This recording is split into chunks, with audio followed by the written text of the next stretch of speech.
이어서 여수 MBC에서 전해드립니다. 여수시가 섬을 활용한 관광 자원을 발굴하기 위해 공을 들이고 있는데요.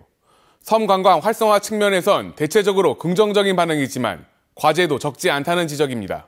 김주희 기자가 보도합니다.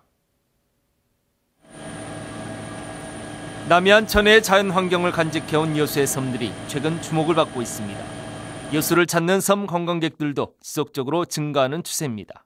섬을 찾은 관광객의 수가 300만을 금년에 넘어선 것으로 집계되고 있습니다. 비런길로 유명한 금오도, 그리고 계도와 사도, 낭도, 요 사이에는 손죽도가 새롭게 각광을 받고 있습니다. 이와 같은 분위기 속에서 자치단체도 섬 관광 활성화를 위해 캠핑과 생태 휴양, 어촌 체험, 하이킹 등 다양한 컨텐츠 개발을 시도하고 있습니다. 하지만 지역 내에서는 이에 앞서 체계적인 섬 관광 개발 계획부터 우선 수립돼야 한다고 지적합니다. 우리 시 섬 마스터 플랜이 좀 세워져야 되지 않겠냐.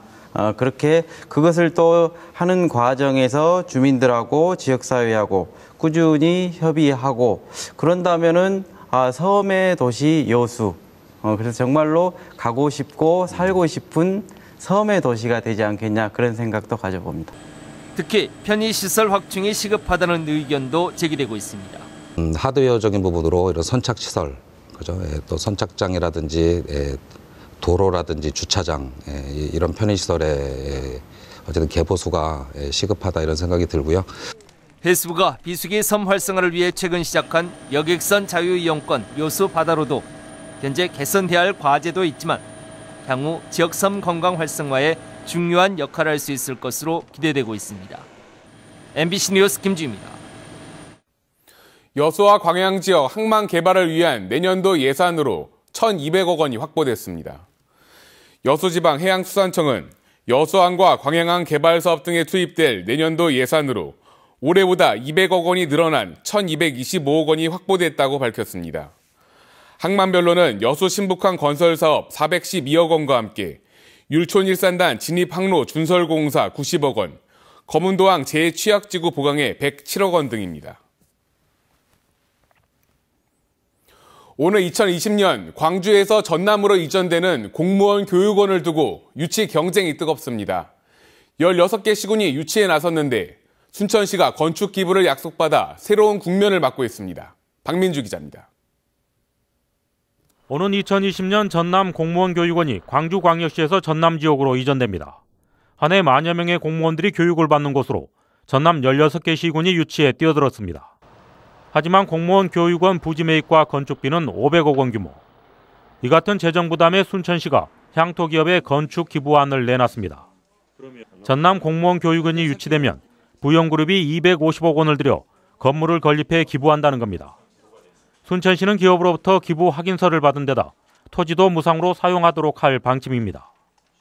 교육동하고 생활관을 건축 비용을 250억 원을 부담을 해서 기부 체납을 하겠다는 의사를 저희들이 전달받아서 새로운 국면을 맞이할 거로 생각합니다.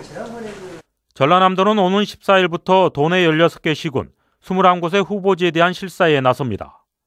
10명으로 구성된 평가위원회 평가 결과를 바탕으로 17일 최종 후보지를 발표합니다. 현지 실사가 끝나면 전남도청에서 서류 평가를 통해서 최종 후보지를 선정하게 됩니다. 가장 최고 득점을 받은 지역이 후보지로 선정할 계획입니다. 유치 파급 효과 때문에 유치 경쟁이 뜨거운 전남 공무원 교육원. 건축 기부라는 순천시의 새로운 제안이 최종 후보지 결정에 어떤 변수로 작용할지 관심이 모아지고 있습니다. MBC 뉴스 박민주입니다. 여수 웅천지구 관광휴양 상업용지가 일반에 공개 매각됩니다.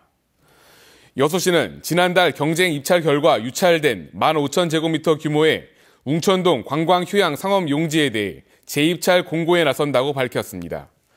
입찰 기간은 오는 17일까지이며 매각 예정 가격은 230억 원에 이를 것으로 보입니다.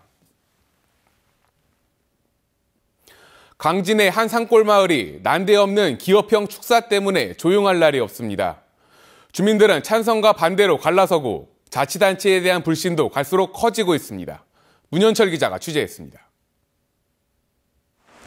15년 전 한적한 시골 마을을 찾아 귀촌한 부부는 요즘 밤잠을 설치고 있습니다.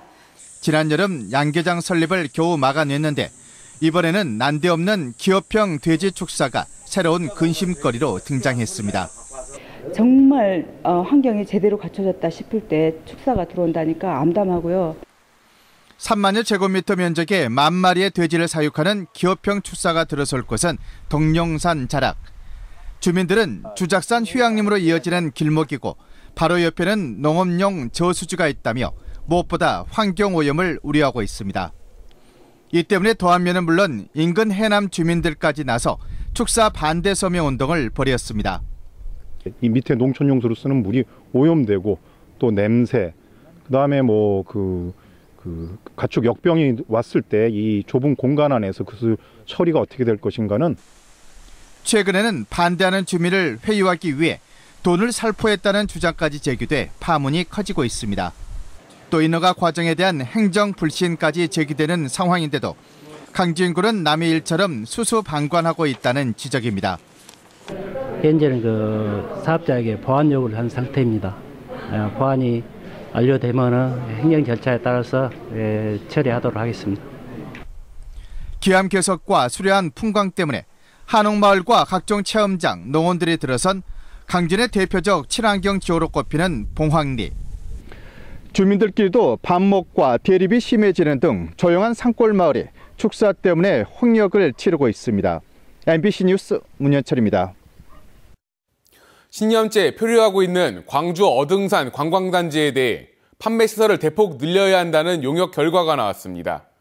기존 계획을 전면 수정하는 게 불가피해 보입니다. 김민정 기자입니다. 10년 전 개발에 착수한 어등산 관광단지. 낮은 사업성과 현실성이 떨어지는 계획으로 민간 사업자가 여러 차례 바뀐 끝에 현재 골프장 하나만 들어서 있습니다. 광주시의 타당성 검토 용역 결과 호텔 위주였던 관광단지 계획을 상가 위주로 수정해야 한다는 안이 제시됐습니다.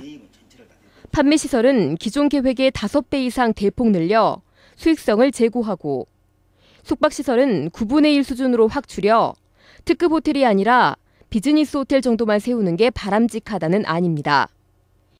기존 계획보다 판매 시설이 대폭 늘어난 만큼 대형 아울렛이나 대규모 상가시설 등이 들어설 수 있다는 예측도 가능합니다. 다만 특혜 시비가 일어날 수 있는 만큼 공공성과 수익성을 조화롭게 가져갈 수 있는 방안을 마련해야 할 것으로 보입니다. 광주시는 어등산 관광단지 TF팀에 이번 용역 결과를 제시하고 의견을 수렴할 예정인데 계획의 전면 재수정은 불가피해 보입니다. MBC 뉴스 김민정입니다. 계속해서 희망 2016 나눔 캠페인에 성금을 보내주신 분들입니다. 고흥군 의회 50만 원, 순천시 나간면 동네마을 주민 36만 원, 내동마을 주민 23만 원, 남내마을 주민 14만 원, 금산마을 주민 11만 5천 원.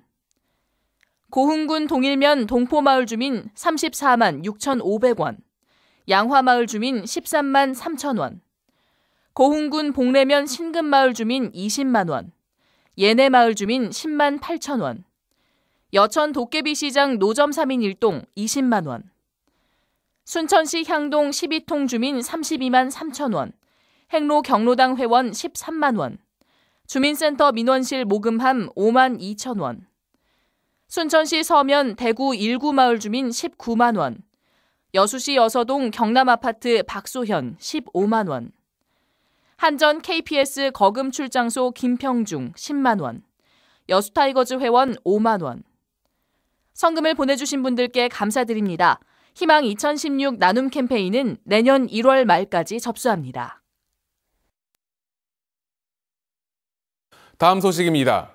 순천시는 겨울철 폭설과 한파와 같은 자연 재난에 대비한 종합 대책을 마련하고 사전 예방에 힘쓰겠다고 밝혔습니다.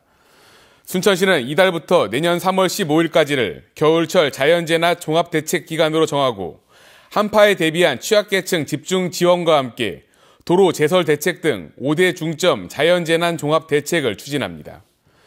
또 각종 안전사고에 대비해 공사장과 다중이용시설을 대상으로 관계기관과 함께 안전 점검을 시행합니다. 뇌사 상태에 빠졌던 여수의 유흥업소 여종업원 35살 강모 씨가 지난 10일 저녁 숨졌습니다. 강 씨는 지난달 20일 여수의 한 유흥업소에서 쓰러진 이후 뇌사 상태에 빠져 광주의 한 병원에서 치료를 받아왔습니다. 강 씨가 폭행을 당했다는 여성 단체의 주장에 따라 현재 조사가 진행 중인 가운데 경찰은 앞으로 부검을 통해 정확한 사망 원인과 폭행 여부 등을 수사할 예정입니다. 광양 지역 유관기관과 단체들이 지역 발전을 위해 추진되는 사업에 적극적으로 동참해 줄 것을 촉구했습니다.